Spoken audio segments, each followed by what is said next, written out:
Hi everyone, welcome to my epiphany. And my epiphany, my aha moment this semester was the fact that I'm, or we're all in the in between of the old guard versus the new guard. And as Linda mentioned in one of the posts, I can't say the old people versus the new people. That's not the correct term. But it feels that we right now are in a transitional phase between those that believe that education needs technology or that would benefit from the use of more technology, more video games, more tools in the classroom, rather than the old guard, those that are actually having the power, as such as policymakers, Secretary of Education, those that make decisions of not having that much technology because they're still harnessing or they're still focusing on the fact that literature specialists and basically people that supposedly know more about educational technology, such as Borlaine or Prensky, believe that technology and social media are just distractions for students. Borlaine is quoted as saying that students are illiterate because they're not reading enough because of the illiteracy, pun intended by the author. And it's unfortunate that we know from our own experiences, that we know from our own discussions, that students usually get bored because or are not as focused in the classes if they're not properly challenged through technology and through assignments. And there's no better way of challenging students than making them be creative, be innovative, do something different with the resources that they have. And if technology is not made available for them, those resources are limited, and students will get bored easily. And it's unfortunate that we are in this position. We are in the position where we're not allowed to have enough technology in our classrooms. I mean, there are steps that have been taken towards having more education, more technology in the classroom, such as having your Google Classrooms, such as having your Google Expeditions, and these ready available applications, ready available assessments that can be used in the classroom. But we know that there is resistance. There's resistance from administration. There's resistance from parents because they don't view education as we do. They view education as something that is a fit all process where students need to learn certain strengths and certain ways of living to become adults. When the reality is that the adult that lived 10 years ago is not the same adult that's going to thrive today or the same adult that's going to thrive 10 years from now.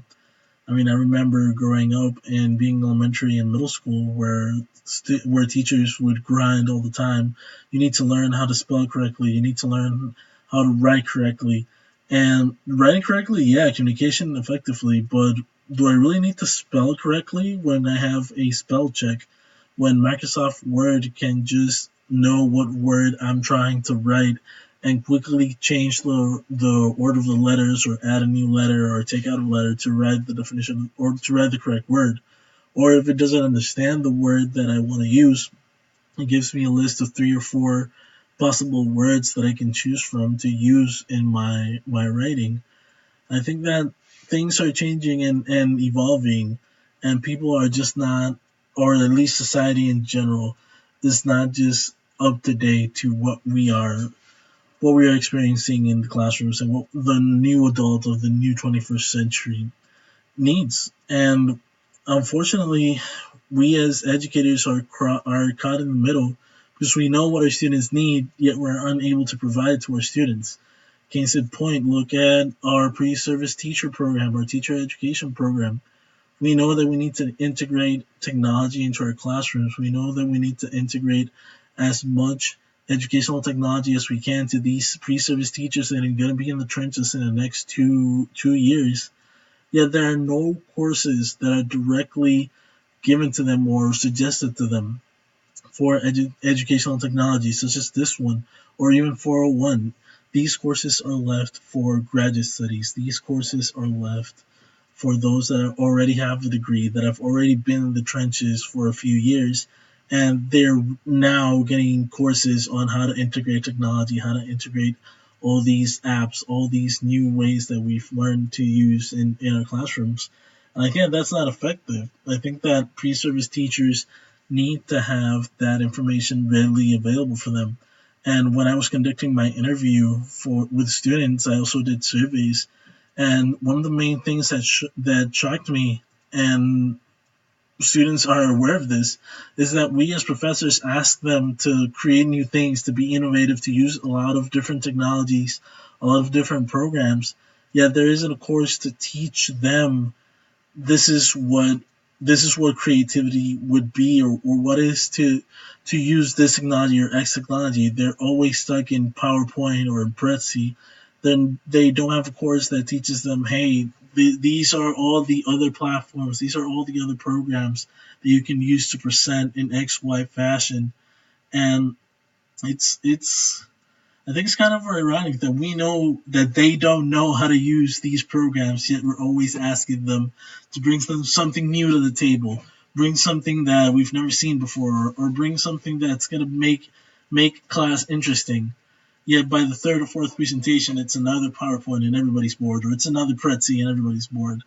And I think it's really our fault as educators that we're not providing these pre-service teachers or even our students with the tools they need to succeed in today's day and age, and in today's educational jungle.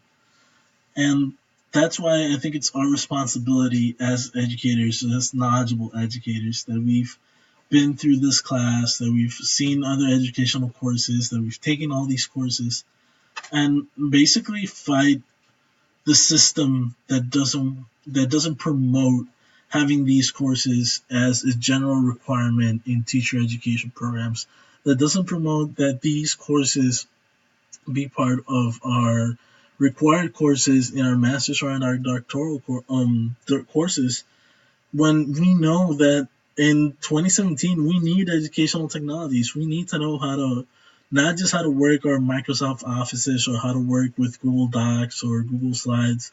We need more. We need to know how to keep these students interested in our classes, keep these students interested in our assignments, challenge them to not only be creative, but to dominate those applications, those programs for the future. I mean, I remember being in high school, Facebook was just another website. As I got into college and into my master's, Facebook became the platform where I not only did a lot of my research and work to hand in to professors, but also when I started teaching, reflections were due on Facebook every Wednesday at midnight. And I sat down and I would read each reflection and provide feedback for students, and students would read what each other wrote and write back. And it was a very great sense of community that we had in each class, in each section group. Yet there's not a class that teaches that to anybody at the graduate level or even the undergraduate level. It's tools and technologies of the future, or even of our present day, how to use Twitter to those means to have student participation.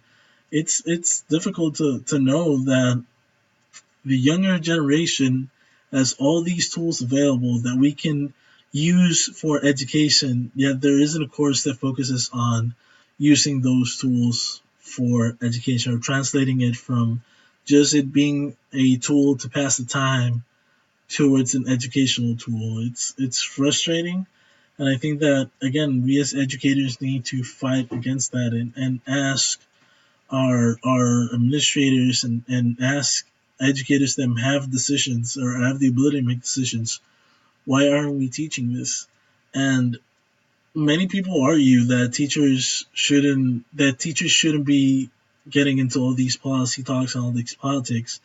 But to me, teaching is a political act. And every time you step into the classroom, every time you write in one of these discussion posts, every time you identify yourself as an educator, as a teacher, that is a political act. And as public figures and as political figures that we are as educators, I think it's time that we use that pressure to finally promote what we know is good practice, that these courses need to be implemented, that these courses need to be taken, that resources such as a 3D printer in Studio Teach in the third floor of the Garmo is sitting there. And I'm pretty sure that 3/4 of the people that go into the Garmo don't know how to use that 3D printer, or probably aren't aware that there is a 3D printer in Studio Teach that you can use, that you can print things off, that It's available for you as a student or you as a faculty member to print whatever you want. You want to make a toy, you want to make a sketch, you want to come to life in a 3D printer, you can do it. But do we have a course that teaches us how to use that 3D printer? Do we have somebody that tells us, hey, this technology here is readily available for you to use and bring your students up so you can teach them how to use it?